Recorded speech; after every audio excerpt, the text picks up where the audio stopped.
Now these little death adders, as I said before, most snake bites in Australia, they occur in men between 14 and 48. Now these little death adders, they are an exception to that rule.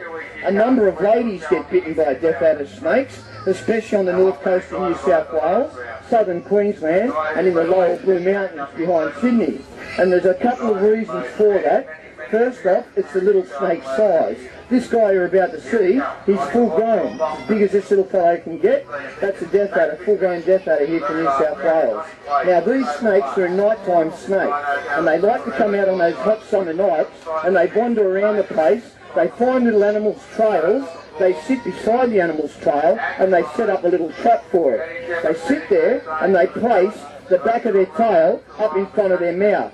And when the little animal comes along, the snake wiggles this part of his tail to attract the animal's attention. The animal comes over to investigate what he thinks is a little meal, and the snake strikes out and makes a meal of that animal. He has to be fast, he has to be accurate.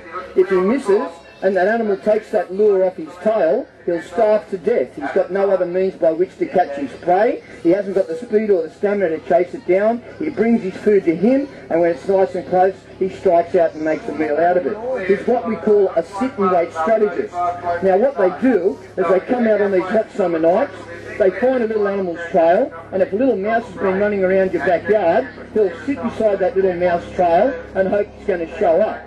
Now ladies up the north coast there, they have a bad habit of going out and they don't put on any shoes. They go out bare feet, they might put on a pair of scuffs or a pair of sandals, and they go trucking around the backyard of a night time to do a bit of laundering, maybe just to experience a nice night out in the yard. They don't see the little snake on the ground in the darkness. They walk along, they might walk in front of him, might tread on top of him, and the little snake reacts accordingly, and he whizzes around, he bites them around the ankle or the foot there somewhere. Now a bite from one of these snakes, it feels like somebody's picked up a bit of 4x2 and literally gone whack on the back of your leg. That's how hard they hit.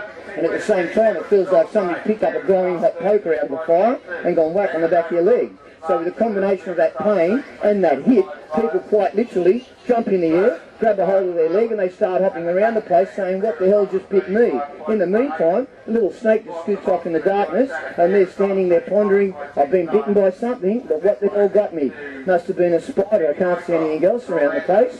Half an hour later, they're feeling pretty poorly, and they're up at the hospital telling the doctor what's happened. And they say, doctor, I think it might have been a spider that bit me. And the doctors up there on the north coast, they know this little scenario, and they say, I don't. Just sit down over here. They swab the area, and they come back 9 times out of 10 with a positive reading for one of these little snakes. And it all happens so fast because this snake has the fastest strike for any snake in Australia, possibly the fastest strike for any snake in the world.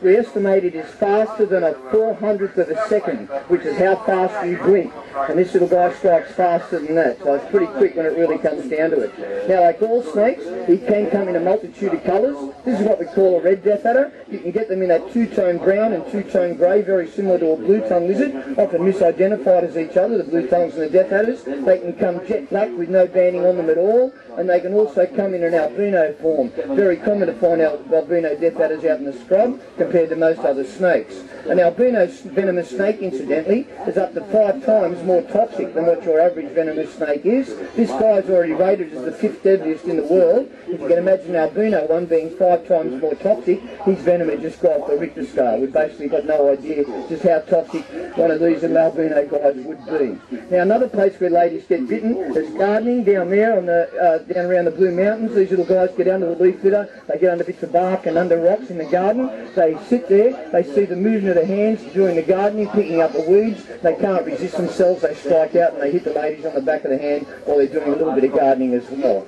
So as I said before, you've got to keep your wits out there around Australian bush. We mightn't have these lions and tigers and stuff, but we've got these deadly snakes, and you can find 2 or 3 species of these snakes in any one given area at any one time.